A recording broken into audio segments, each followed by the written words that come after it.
Elettra Wiedemann here for The Cut with the wonderful Diane Von Furstenberg. Diane is part of our New York City Greats series, and you are the first one I'm interviewing. I will bring you good luck. I hope so. People always talk about your wrap dress, this iconic piece that is very classic. Diane, what was your first experience wearing your wrap dress? With my first experiences, yes, clearly I wore those dresses myself, and they were very simple, and they were like nothing little clothes, and they certainly didn't look like anything before they were worn. But when they were worn on a body, they took the shape of the body language went with it, and they just made perfect sense.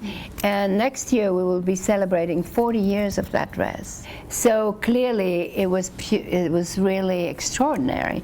But I didn't know that then. I had no idea it would pay all my bills all my life. And it's very funny because in French, wrap dress is called robe portefeuille, and portefeuille means also wallet. So it turned out to be a wallet for me. I was wondering if there's ever a certain thing about Fashion Week that makes you very nervous, never fails to make you nervous. You know, you work towards a fashion show, and you work for months, and you work for months, and then at the end it's only 9 minutes. And then, did they like it? Did they not like it? Did you really like it? This time, next time, it's going to be even more important to me, because for a little while I think we went a little off-brand. I'd lost a little bit the core of what DVF stands for, the easiness, the effortless, the sexy. So this time is back on core, so it's even more important. And I'm going to be walking down the runway by myself. I'm a little bit more up there to be.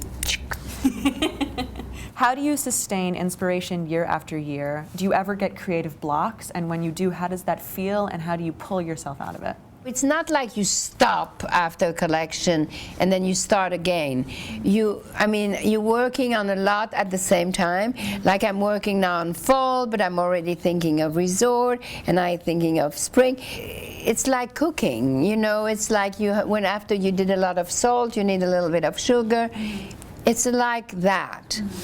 I mean, having said that, sometimes you could be less inspired, and sometimes you think, oh my God, I'm so old, who do I know? And, but then you go out, and, there are two things that inspire me. Women, girls, I love, and, they inspire me how they dress, and that's how you get inspired.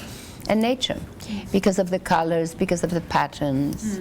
You're a photographer. I do. I don't think many people know that about you. What do you like to photograph? Well, I always have a camera with me, and I take a lot of close-up in nature because I hike a lot and I'm a lot in nature.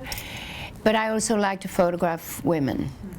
One day I'll photograph you. I would love that. Yeah, I will do that. I read somewhere that you buy jewelry for yourself when you celebrate something. So I used to. I like jewelry because they're very celebratory, and because they are very symbolic. And then sometimes it's not good luck, and they go back to the safe, and I like them, but I'll never wear them again. I agree about the bad luck things, because I've bought jewelry and then I'm convinced that they bring bad luck. With those vintage jewelry? Yes. Yeah, exactly. So sometimes, just like object, they have a soul on their own. What's the first thing you do when you wake up in the morning?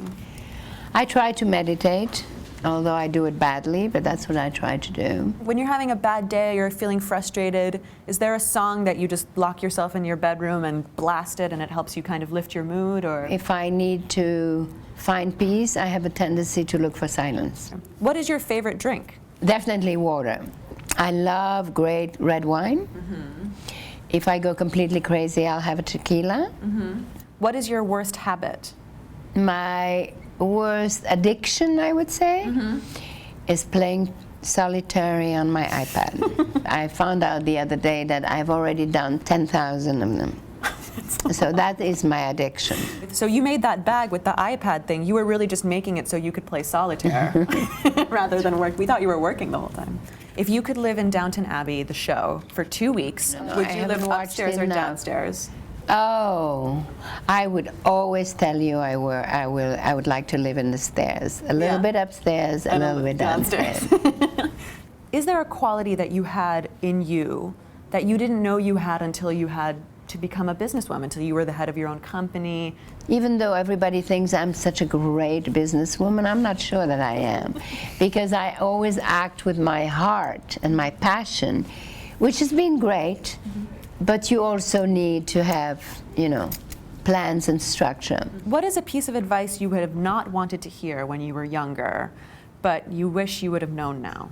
I don't look back, and you know, you only regret the things you don't do, and I did pretty much everything I wanted to. I think if I could tell myself one thing in my 20s, I'm going to turn 30 this year, I would tell myself to take it a little more easy on myself. Yes, of course, when you, but then by the time you're 40 or 50 or later, you will have forgotten that you ever say that, Yeah, you of know. course, yeah. My best advice for anybody, at any time, for anything, remember that the most important relationship is the one you have with yourself.